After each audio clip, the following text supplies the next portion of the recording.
dia diminta untuk bersumpah dengan nama para wali itu tidak akan berani. Katakan, sumpah demi wali fulan saya tidak melakukan, atau demi fulan yang dianggap soleh, dianggap keramat. Karena takut kalau kualat, kalau dia tertimpa musibah lebih agung, lebih besar kedudukan orang itu di hatinya ketimbang Allah Subhanahu wa ta'ala. Ini yang diperjuangkan, ini yang mati-matian dibela oleh pemimpin-pemimpin mereka, akhzahumullah. Akidah mereka ini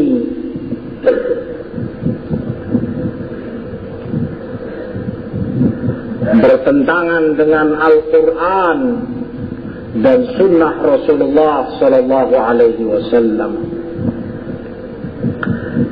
Ini jawaban pertama dari Syekh Abdul Latif Al-Syekh rahimahullah. Yang kedua kata beliau, anna hadha bi'ainihi qawlu ubbadul anbiya'i wa salihin min ahdi qaum Nuh ila an bu'itha ilaihim khatamun nabiyyin. Bahwa jawaban mereka ini adalah sama persis seperti jawaban penyembah para nabi, penyembah orang-orang saleh yang beribadah kepada mereka semenjak zaman yang lebih Nuh sampai diutusnya Rasulullah SAW. Seperti Allah firmankan di dalam Al-Quran, di dalam surat Yunus ayat 19, wa ya'buduna min dunillahi ma la yadurruhum wa la yanfa'uhum wa yaquluna haula'i syufa'auna indallah. Mereka sembah selain Allah yang tidak memadaratkan mereka, tidak pula memberi manfaat mereka. Dan mereka katakan mereka ini orang-orang yang memberi syafaat kepada kami, memberikan syafaat kepada kami. Demikian pula di dalam Az-Zumar ayat keempat, walladzina ittakhadhu min dunihi awliya'a ma na'buduhum illa liyuqarribuna ila Allahi zulfa. Orang-orang yang mengangkat para wali selain Allah, menuhankan selain Allah, mereka katakan kami tidak menyembah mereka.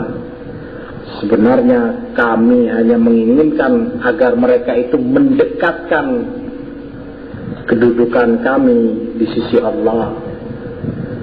Sama seperti apa yang dikatakan oleh orang-orang sufi yang menentang dakwah Syekh Ibn Taimiyah ataupun Syekh Muhammad bin Abdul Wahhab rahimahullah. Juga dalam Al-Ahqaf ayat 29, falaula nasarahumul ladzina ittakhadhu min dunillahi qurbanan aliha bal dallu anhum wa dzalika ifkuhum wa ma kanu yaftarun. Ayat-ayat ini kata Syekh Abdul Latif rahimahullah, fahadihi nususil muhkamah sharihatun fi annal musyrikin lam yaksidu illal jaha wa syafa'ata wa tawassul.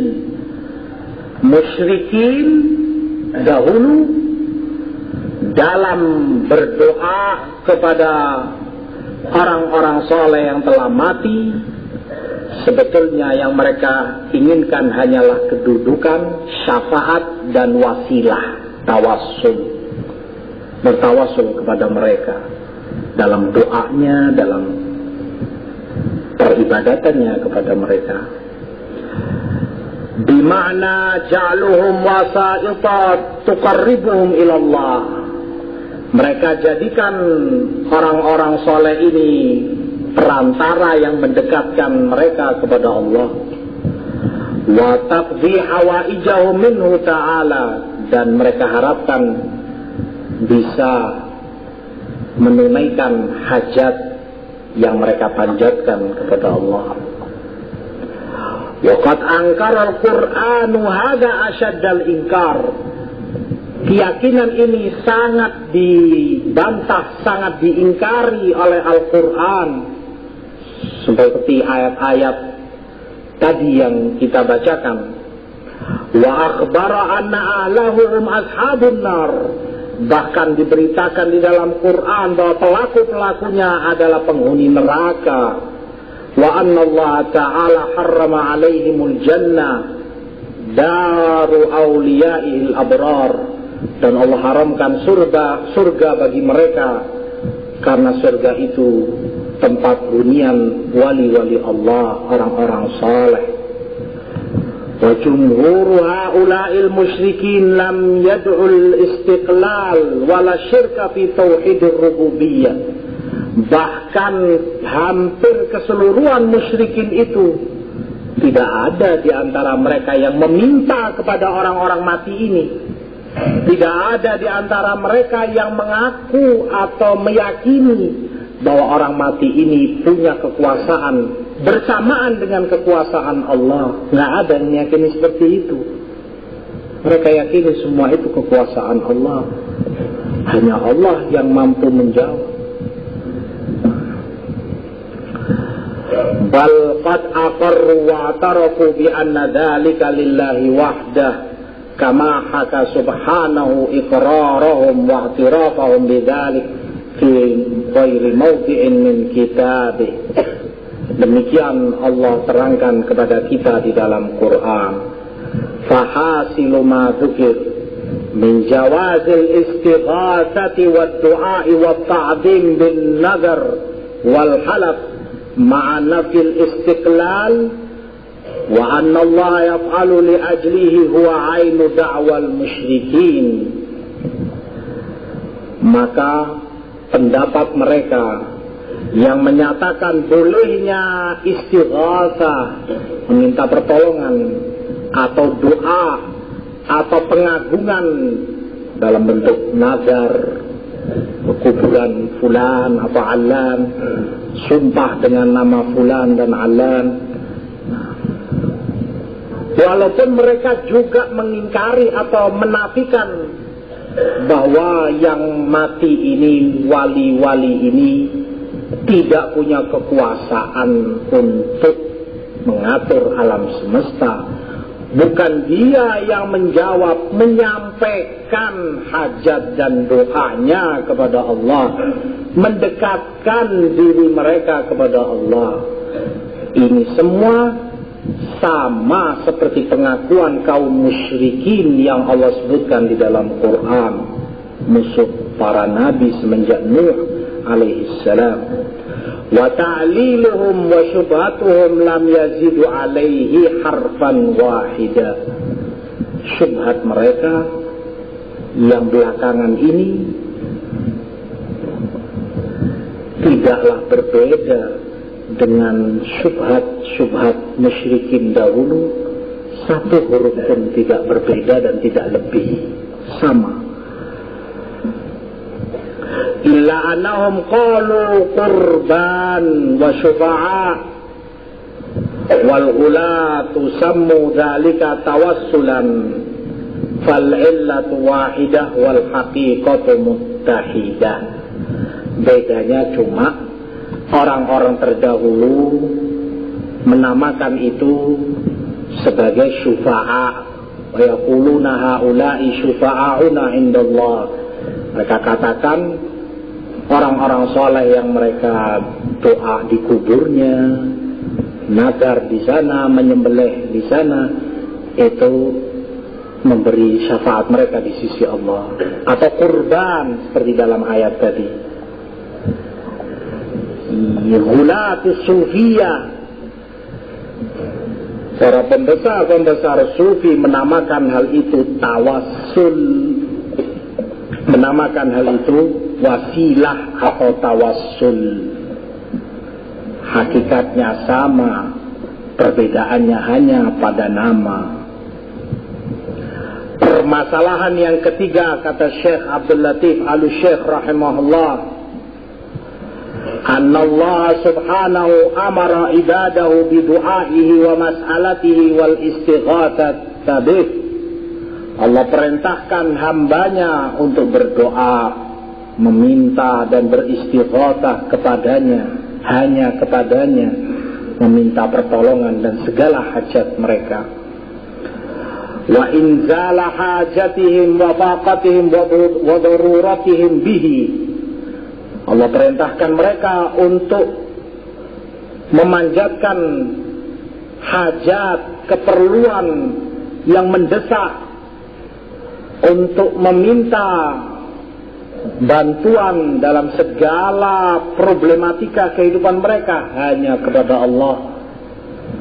Dalam Quran surat Al-Baqarah 187 Allah sebutkan, wa idza sa'alaka ibadi anni fa inni qarib ujibu da'watad da'i idza da'ani falyastajibu li wal yu'minu bi la'allahum yarshudun.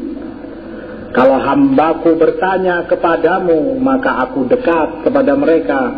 Aku kabulkan doa orang yang berdoa kepadaku, maka hendaknya mereka mau memenuhi panggilanku dan beriman kepadaku agar mereka mendapatkan bimbingan dalam yang lurus. Juga di dalam Al-Mu'min ayat ke-61, wa qala rabbukum ud'uni astajib lakum innal ladzina yastakbiruna an ibadati sayadkhuluna jahannama dakhirin. Sesungguhnya Allah Tuhan kalian berkata, berdoalah kalian kepadaku, pasti aku akan kabulkan. Sesungguhnya orang-orang yang sombong dari peribadatan kepadaku, tidak mau berdoa kepada Allah, mereka akan masuk ke dalam jahannam dalam keadaan terhina.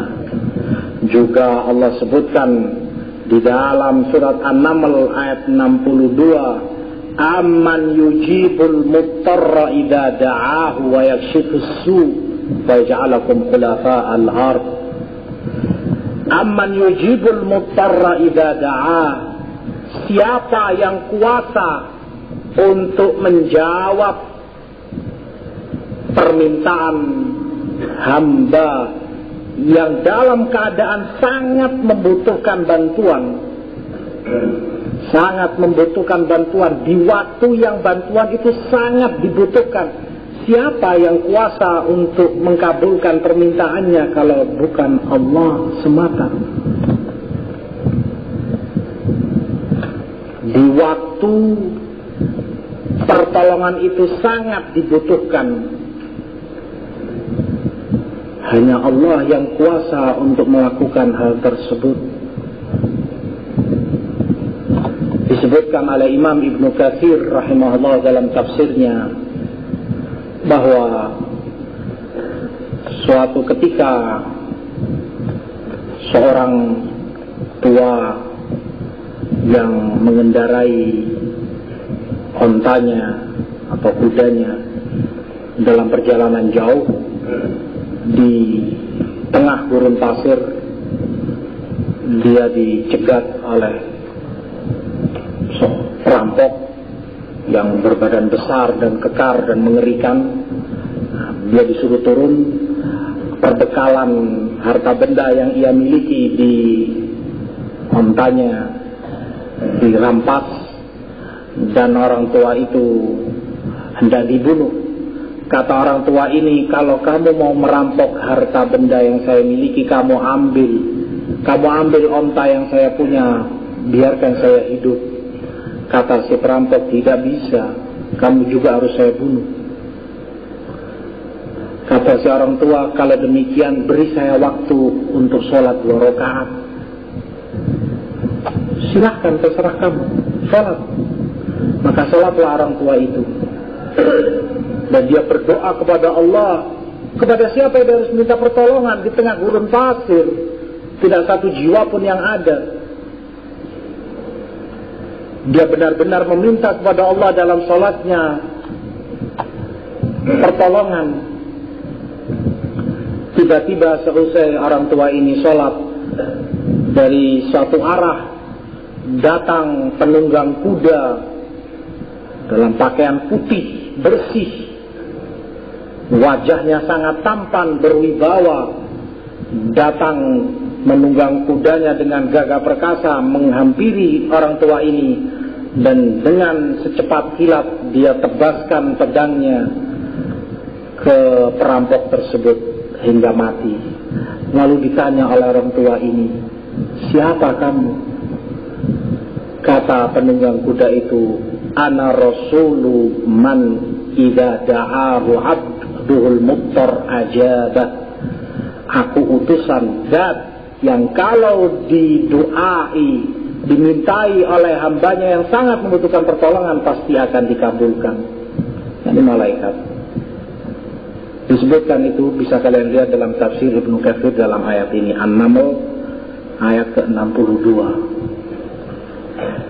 Siapa yang kuasa untuk mengkabulkan doa di waktu pertolongan itu sangat dinantikan, harus ada pertolongan ketika itu? Tiada yang kuasa kecuali Allah. Dan ini perintah Allah kepada hambanya untuk memanjatkan hajat, permintaan tolong mereka, menyelesaikan problem mereka, segala urusan mereka hanya kepada Allah.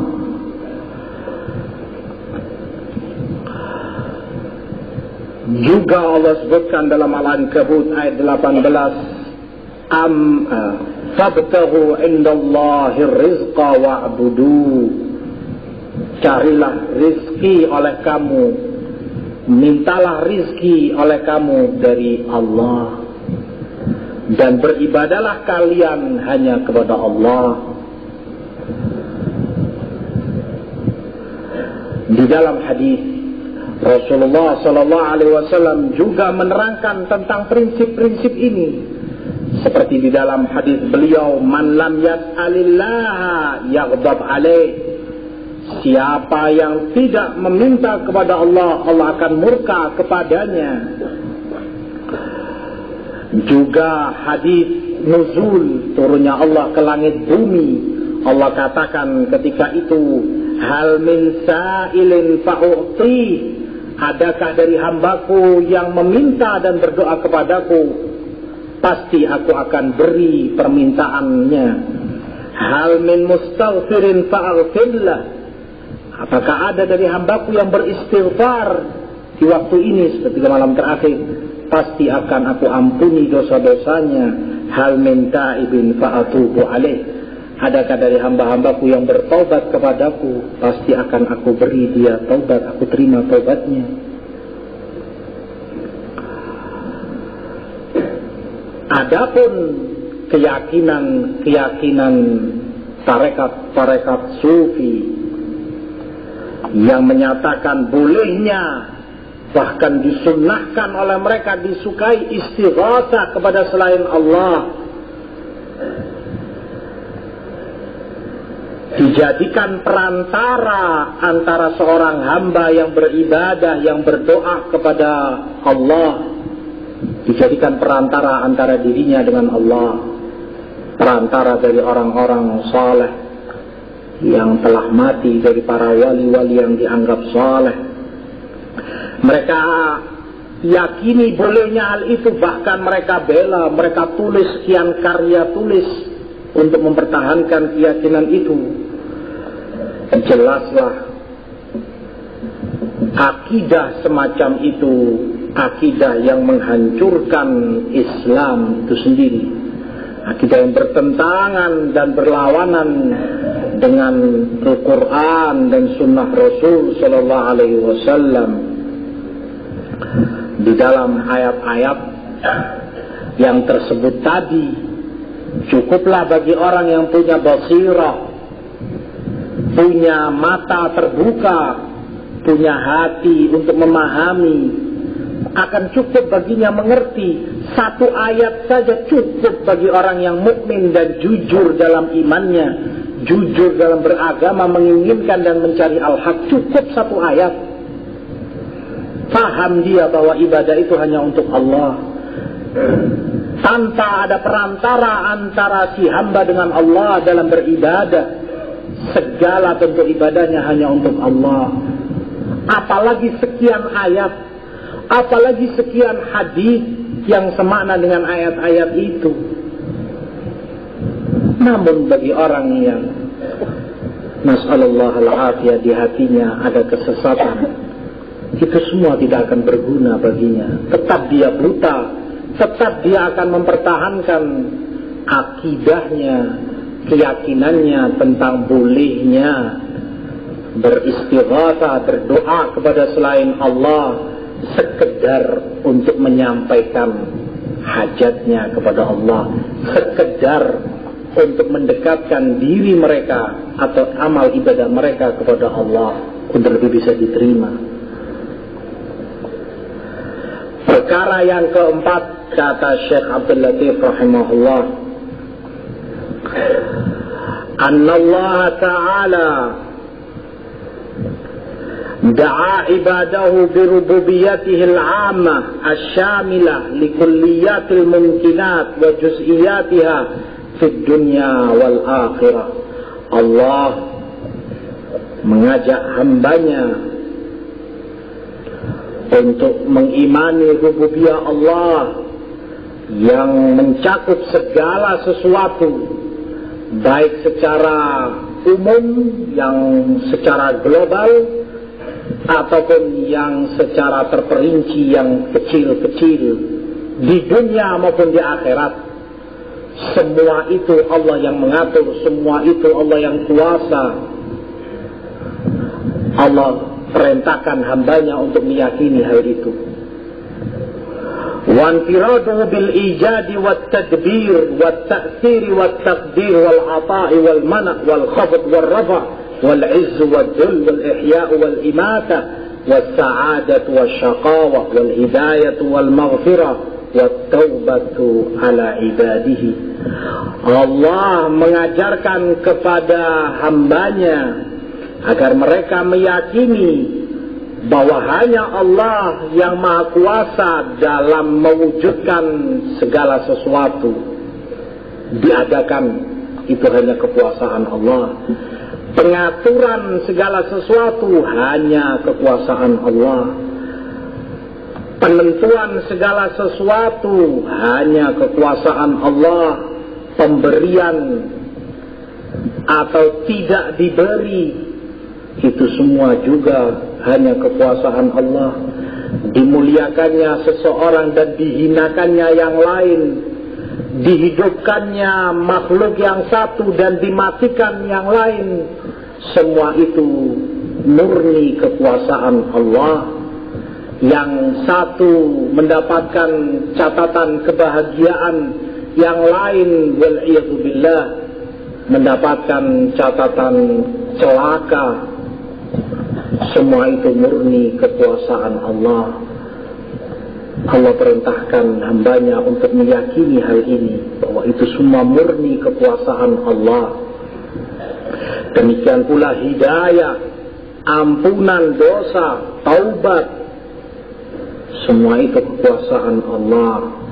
Ila ghairi dzalika min af'alir rububiyyah wa atharihal musyahadat al-masnu'ah ila ma'rifatihi wa ibadatihi al-jami'a li mahabbatihi wal khudu'i lah wa ta'zimihi wa du'aihi wa tarki ta'alluqi ala ghairihi mahabbatan wa ta'ziman wa istighatsah. Demikian fi'il, perbuatan Allah yang lain, perbuatan rububiyah Allah yang mencakup segala sesuatu, dan dampak dari perbuatan itu, yaitu kalau Allah yang kuasa atas segala sesuatunya, maka amal ibadah tentu hanyalah untuk Allah, karena hanya Dia yang berkuasa. Hanya di tangannya kekuasaan segala sesuatu. Maka Allah perintahkan pula kepada mereka untuk meninggalkan keterikatan hati, keyakinan bahwa selain Allah mampu untuk melakukan hal itu, agar mereka tidak menyandarkan harapan dan keyakinan mereka kepada selain Allah untuk cinta, mengagungkan dan meminta pertolongan kepada selain Allah. Allah larang kepada mereka hal tersebut. Firman Allah di dalam Quran surat An-Naml ayat 60. Amman khalaqas samawati wal arda wa anzala lakum minas sama'i ma'a fa'ambatna bihi hadaiqa dzata bahjatin. Apakah zat yang menciptakan langit dan bumi dan menurunkan dari langit air hujan untuk kalian, dan dengan turunnya air hujan itu tumbuh-tumbuhan bagi kalian, kebun kalian jadi hijau, berbuah, dan senang kalian melihatnya. Siapa yang kuasa melakukan itu semua, mengatur itu semua? Hanya kekuasaan Allah. Qul limanil ardu wa man fiha in kuntum ta'lamun. Katakan, kata Allah, bagi siapakah bumi dan seisinya kalaulah kalian mengetahui. Siapa yang kuasa atas bumi ini? Siapa yang mengatur bumi ini? Siapa yang mengatur galaksi sedemikian besarnya? Tata surya berjalan dengan rapinya, tanpa ada benturan, tanpa ada gesekan antara yang satu dengan yang lain. Rapi, semua berjalan dengan rapi. Matahari terbit dari timur, tenggelam ke arah barat tiap hari. Siapa yang mengatur itu semua? Betul-betul murni itu hanya kekuasaan Allah Subhanahu wa ta'ala. Di akhir ayat di surat Yunus ayat ke-32 Allah sebutkan, Qul man yarzuqukum minas sama'i wal ard. Katakan, siapa yang mampu memberi rizki kalian dari langit dan bumi? Allah Subhanahu wa ta'ala. Afala tattaqun. Tidakkah kalian cukup untuk bertakwa kepada Allah?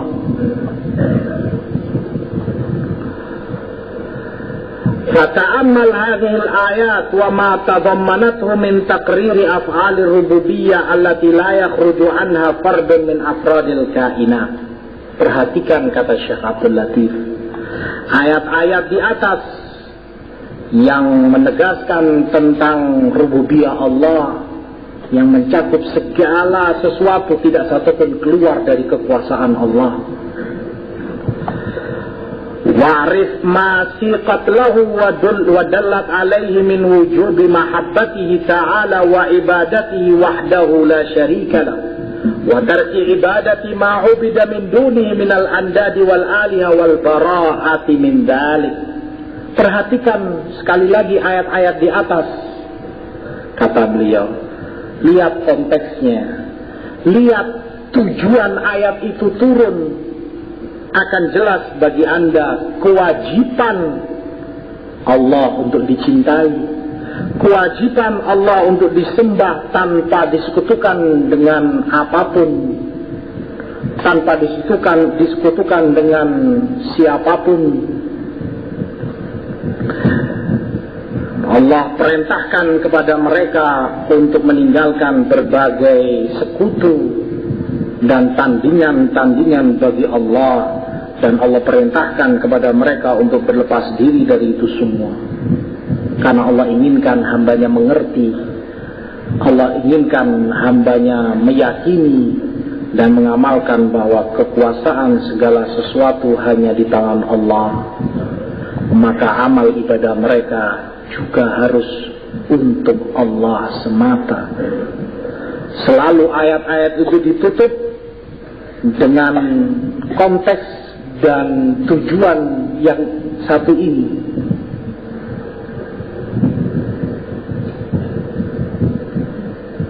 Afala tattaqun in kuntum ta'lamun, kalau kalian tahu, kalau kalian mengerti, kalau kalian bertakwa kepada Allah, rububiyah Allah diajarkan oleh Allah kepada hambanya agar mereka dalam uluhiyah peribadatan hanya memberikannya kepada Allah semata.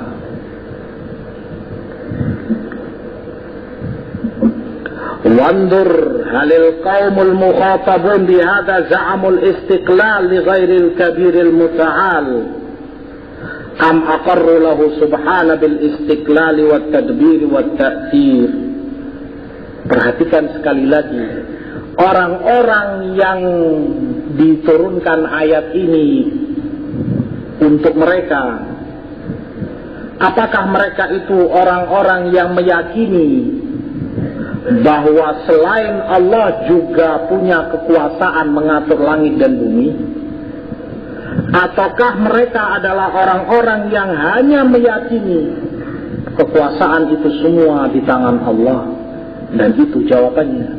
Yang kedua, yang diturunkan ayat-ayat ini untuk mereka adalah orang-orang yang meyakini bahwa kekuasaan itu semua hanya milik Allah. Wa innama utu min jihatil wasitah wasyafa'ah, hanya saja mereka sesat dan kufur karena permasalahan syafaat dan perantara yang mereka yakini antara mereka dengan Allah.